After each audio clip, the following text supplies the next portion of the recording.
We all know the big names from the American Revolution, right? Washington, Franklin, Lafayette. But have you ever heard of the brilliant Polish engineer whose defenses literally helped win the war? And what if I told you he left his entire American fortune to Thomas Jefferson with one single, shocking instruction?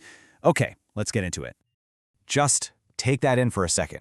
This is the heart of Tadeusz Kościuszko's American will, and this wasn't some polite suggestion. It was a command. He's telling his friend Thomas Jefferson, a man who owned hundreds of enslaved people, to take all his money and use it to buy and free slaves, give them an education, and set them up as new citizens. I mean, this is an incredibly radical act of abolition, written decades and decades before the Civil War. So that's the big question, isn't it? Who was this guy Tadeusz Kościuszko? How on earth does a Polish nobleman become a major hero in the American Revolution, a close friend of Jefferson's, and someone who saw the massive contradiction at the heart of America's fight for freedom so clearly that he tried to do something about it, even from beyond the grave? To really get a grip on this wild last request, we've got to understand the man himself. And probably the best way to do that is to see how the Americans, and especially Jefferson, saw him. And listen, this wasn't just Jefferson being polite for the history books. This is the guy who wrote the Declaration of Independence. And he's saying Kościuszko is the real deal, the purest son of liberty he's ever met. He saw that Kościuszko's belief in freedom wasn't just for the wealthy or the powerful. It was for everyone. And that shared ideal, well, that's the bedrock of their very unlikely friendship. And make no mistake, Kościuszko earned every ounce of that respect on the battlefield. At Saratoga, his fortifications were so genius they literally trapped an entire British army, forcing them to surrender. That victory changed the entire course of the war. Then you've got West Point. Yeah, he's the guy who turned it into the impenetrable fortress it's famous for. And later, he saves the whole Southern Army from being destroyed with his engineering brilliance during the race to the Dan.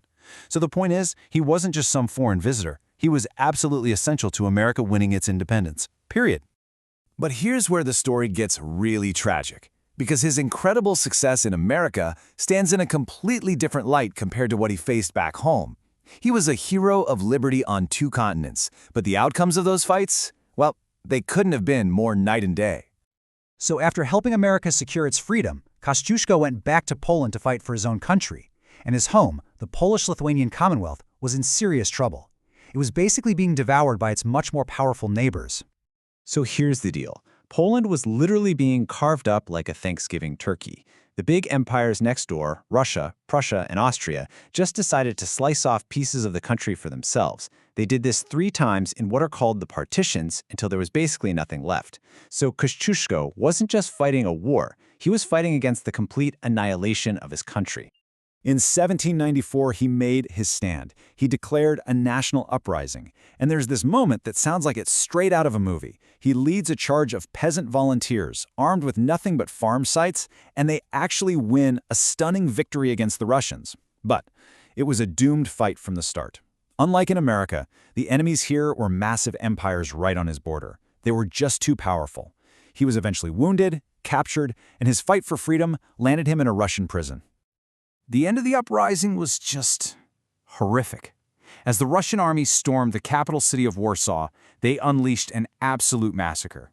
20,000 civilians were killed. It became known as the Slaughter of Praga.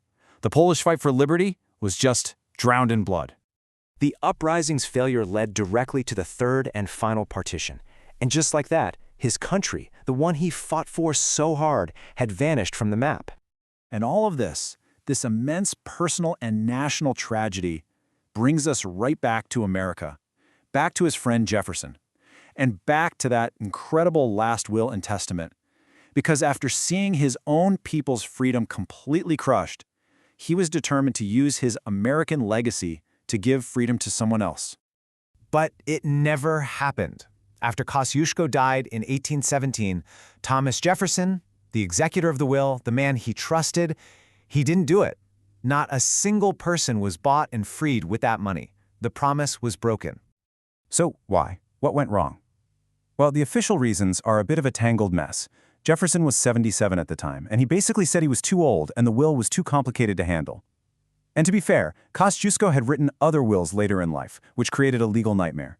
The whole thing got tied up in the court system for decades, all the way until 1856. But you have to wonder, was it just about legal problems and old age? Or did this final radical request force Jefferson to confront a contradiction he just couldn't resolve? The man who wrote All Men Are Created Equal was being asked to actively dismantle the system he lived off of. The promise died in a mess of legal challenges, sure, but maybe it also died in the chasm of that personal and national conflict. Today, you'll find statues of Kościuszko all over the place, from Washington, D.C. to Warsaw, Poland. He's celebrated as this global hero who fought for freedom. But his story leaves us with this really difficult question. It's a story of incredible principle and bravery, yeah, but it's also the story of a profound promise between two champions of liberty that was ultimately broken. And it leaves behind a challenging and very unresolved chapter in the American story of freedom.